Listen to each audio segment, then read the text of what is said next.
Boko Haram and tension, and eventually we could not locate any of them. On the number, I think there are about 64. Yes, and none of them are all. Any numbers with regards to rearrests? Yes, we have recaptured so many. The one I saw, there are over 200. Precisely the control general. Already. But the concern is that the level of information during consumer came late. How do there is also security report ahead of the attacks?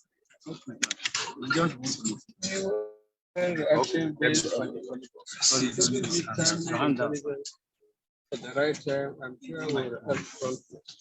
But when it's not coming at the time that you people will expect us to act, then you find that we have likely to have interpretation of what we think is good, what is wrong, and what is not.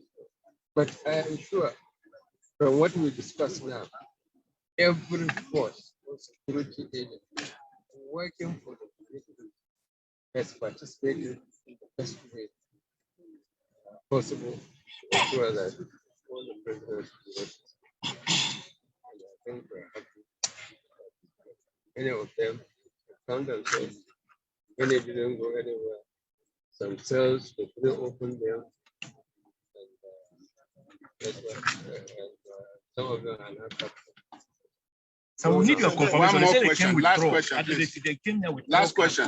And vehicles. Can you confirm that? And last question. Any casualty in the part of this case? There's only one casualty, and I think it's from the civil defense.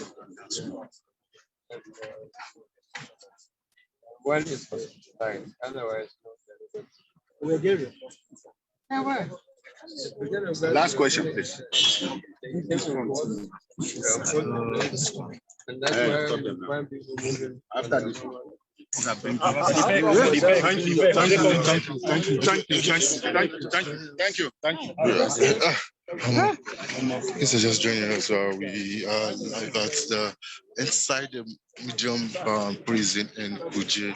The Minister of Defense just addressed us. He said about 200 of them, of the inmates who escaped, have been rearrested and have been inside custody now, and said efforts are ongoing to ensure more are being arrested. And he said the arrested said also efforts are also ongoing to ensure those who perpetrated the act are also brought to book. So that's the situation in here. So the Minister of Defense just leaving, he came here to assess the situation himself. And according to what the CG. Sorry. Okay, sir, can you guys move to the side? Let's spread out. So we'll take 3 questions. Okay. Enter inside now. I want to give your mic to someone. Let's begin, sir. You suppose enter now. What is the ministry doing? This may be perhaps the first this year, but this has been going on for quite some time. And each time it happens, you never get to recover everything. What is the ministry? There have been several attacks on facilities. Most of these attacks have been repaired. But every now and then there is one that we succeed in breaking. In this case, in this one, they came very, very determined. They came in with high explosives.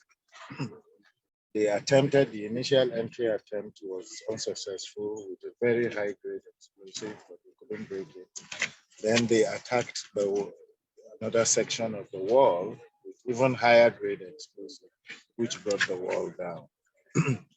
And the forces on ground did everything they could to repel them within the forces, but the numbers they came with were very, very high. a very high number which they were not able to defend against. But they kept on fighting gallantly. Fortunately, the breach happened. The entire operation took just about 30 minutes. Reinforcements were called. Reinforcements got here towards when they were like halfway through it, and that actually served to limit the time which they operated. They were repelled and they left following the repulsion. They were at the time they came in, they killed one of the guards, civil defense officer who died very bravely trying to save the situation.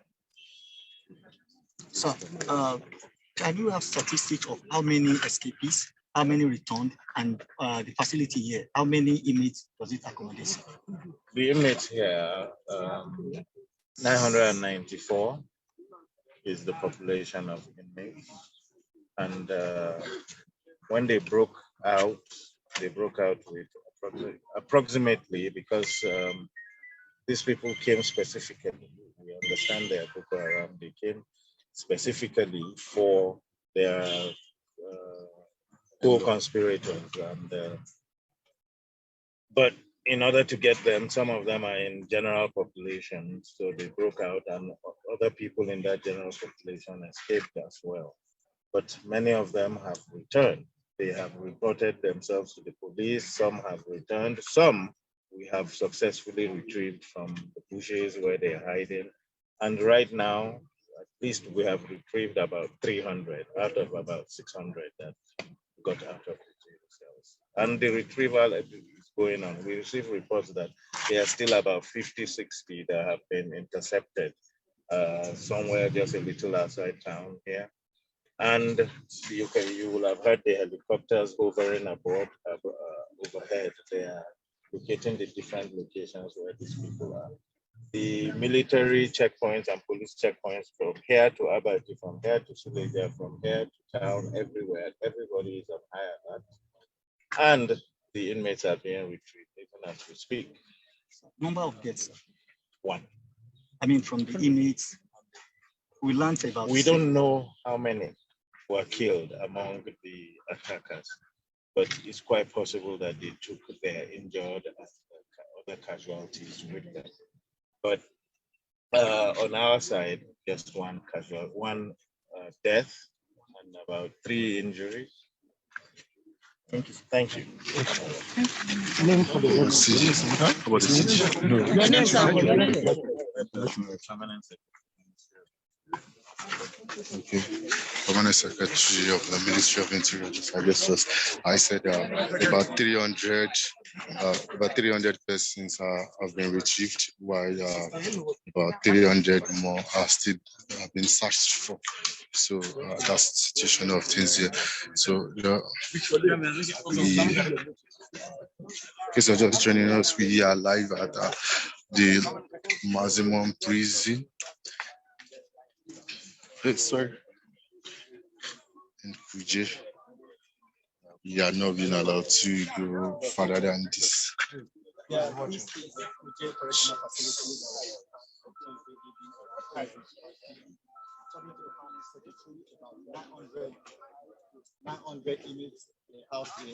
out of the 900, 600, 300. So we are still trying to see.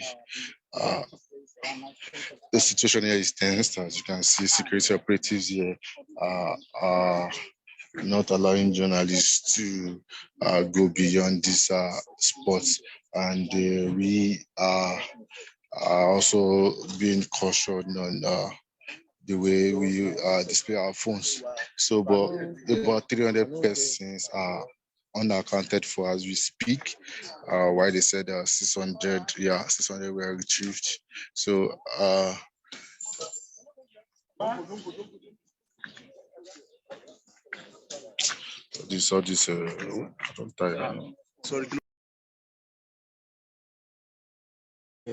we managed to borrow a news that it was from the prison.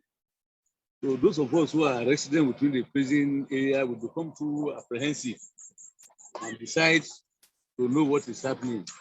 But there was no any reliable person who can ask at that time of the night. Till this morning that information is filtering its way towards that some people escaped and maybe some personnel were affected by the invasion.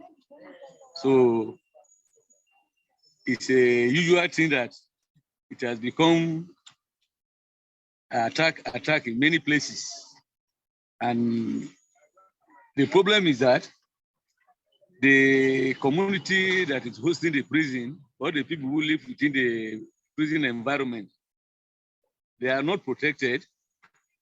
And as we are talking now, if there is this collaboration between the security forces and the community people, they should be able to bring back those that have managed to escape. Up to today, we are just seeing the road is blocked and nobody is being told what has taken place so far. But this is the second time I'm experiencing that. But did you notice any strange movement around this area before the attack? You see, let me tell you one thing. When we are talking of community policing, and the federal government is not taking it serious, there have been some strange faces parabolating in this environment, especially within this community that hosted the prison for the past 5 days. You see, this advent that anybody you see wearing jalabia is assumed to be an Okada man is wrong. Anybody can dress in anyhow to camouflage and carry out some activities that is very, very harmful to individuals and the society in general. Look, you see, there are 2 army checking points when you are getting to Kuje here. There's a military checking point along Gwagwalada Road. There's another one close to Kuje Junction there. So it is assumed that if there should be any act of insurgency or security breach, certainly the people around the road there, the soldiers, they should be able to be aware. But the soldiers, even the way they are checking these days, it's not intense. It is just like waving hand for every vehicle to come and pass. And there's no any electronic material fitted there to detect explosives, to detect metal objects that is capable of causing a lot of brigandage and harm. So, in fact, where we are in Nigeria today, this is no longer Kaba prison. This is not Kutunkerefi prison. This is not Bauchi prison. It's a prison in the FCT. So what excuse are we going to give? What excuse will we give now? This is the federal capital. It's not a state. It is not a prison that was built by the colonial masters. As we always say, the prison was built during the time of Mungo Park. And by so doing, it should not be well protected or have the necessary facilities on ground. All this is going down to insecurity still. Because what is supposed to be done by the government is not done. Information is reaching us that even at the northeast, where insurgency is going on, the military commanders are not doing what they are required to do at the appropriate time. Okay, so do you think they got intelligence before this attack came? That's what they told you. I don't think. Okay. If they have intelligence in the olden days, there used to be an armor tank. All eyes right here. If they notice some high-profile detainees, or when they feel there have been intelligent reports of unusual faces parabolating around the prison, this time around, the security is getting loose and loose. On daily basis, deteriorating to a very, very embarrassing proportion. You are moving on the road now, especially if you're here. Most of the surrounding mountains you are seeing here, we realize that they are being occupied by Boko Haram mercenaries. And you go to Shadadi here, every night you might hear somebody is kidnapped. Somebody, as you are seeing here, is not a safe place. It's not a safe place. But there are results of kidnapping various times in this environment. I have not seen any attempt made by the government to tame the situation or to bring the situation under control. Okay, did you hear? Because there was a story that they brought explosions. Did you hear that in the night? Look, what I was hearing, I can refer to that gun, they call it cannon. It's cannon that you can hear that kind of vibration, which is capable of removing the foundation of any building. Some of us tried, thank God there was NEPA. People were trying to off their security light. I advise them not to. When somebody is coming to your house and your outside security light is off, you might not identify who he is. So I managed to encourage some people that should leave their light on. If there's any situation worse than what we are seeing, some prison officers that were staying with us and working here, we're expecting to hear from them. We wouldn't hear from them till this morning. So there were two types of ammunition I was hearing. There's the one that is usually fired by the prison to scare inmates from running. But the one with the heavy noise, I don't know who is holding that. But this morning I learned some people infiltrated through the back road at the back of the prison fence. And they were the people that came with that heavy weapon. Thank you, sir. Thank you very much for the time, sir. Thank you, sir. Yeah. Okay, good morning. So, we'll need your number. Okay, I'll get from you. So, good morning, wherever you are joining us from. We are live at Kuje medium prison in Abuja. We call that this prison came under attack, but yet to be identified gunmen in the earlier hours of at least yesterday's night around 10 p.m. according to what we have been told. We have been told that some inmates were freed, and now some of them are getting back. Some of them are returned while efforts to get others are started. Right now, the security operatives are around the prison community. Because getting in here was very hectic. I had to use my identification card and walk down from the junction to the principal. It's been barricaded now, as we have been told. They said officials are inside with officials of the prison inside and trying to see what is going on. So we have residents around trying to see gisting and narrating what has happened in the area. So we shall be getting back to you as we get updates. But right now, the information is suspect, and we were to bring this picture. Let me see. See now. See